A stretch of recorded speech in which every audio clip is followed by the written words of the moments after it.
Mariposa County encompasses some of the most spectacular scenery in the country, but like any community, it grapples with social and economic issues. Since 2011, the Mariposa County Library has been addressing one of those issues through its adult literacy program. Empowerment is a key element in this program. It empowers volunteer tutors by giving them an opportunity to share their knowledge and skills. It empowers learners by helping them achieve their lifelong goals. And it empowers the local community by providing a better educated workforce and adults who are better equipped to cope with everyday life while serving as inspirational role models for the next generations. Here are some of their stories. I was the only person in my entire extended family who went to such a university and ended up getting a master's degree, so it wasn't common in our family for us to go to school, but it became important to me.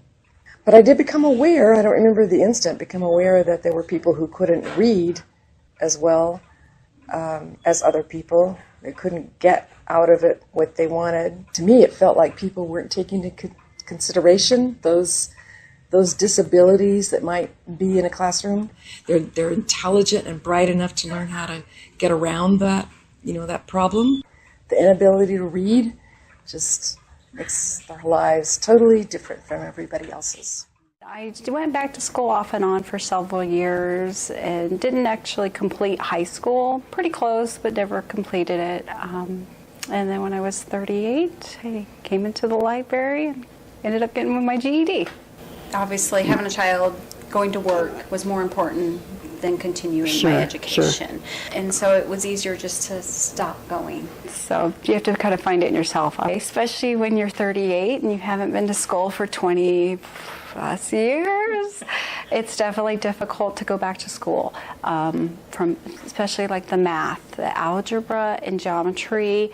I think in high school I took one semester of algebra, and so trying to redo my brain in that direction was difficult. It was exciting and felt good. Since when she got it, I was in high school. She was working really hard. She's actually learning the same stuff I was learning, which was interesting. So it was really motivating and encouraging that I keep working towards my own education. Before my accident, I was strong and speedy and a little impatient and pretty passionate and pretty self-centered, I would say. This guy just plowed into me, and I was dragged across 4 lanes of traffic and up onto a curb, and I woke up 8.5 weeks later.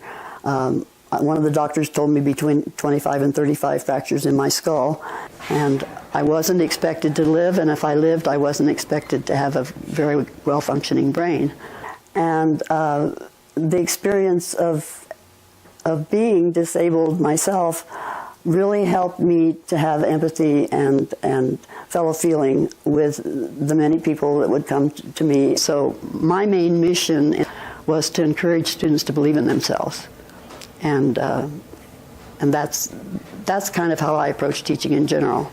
I know that I can't do the learning for anybody, and I believe that almost anybody can learn if they want to. And if I really feel like I've made a difference for someone, I feel good. It's a nice sense of purpose to have.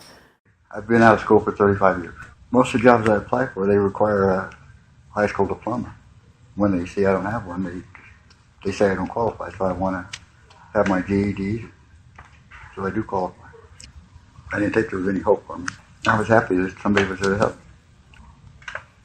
She helps me out a lot. Sometimes she gets a little mad at me when I don't do all my homework, but she does a good job. When I came here, I couldn't do a math problem, one, and now I'm all the way up to a division. I can do them all. My daughter encouraged me to stay with it, because she can't miss no school or get bad grades, so I can. I think it gives me motivation, because I think if my dad can do it, I can do it. It's never too late to learn. We believe that a literate community is a sustainable community.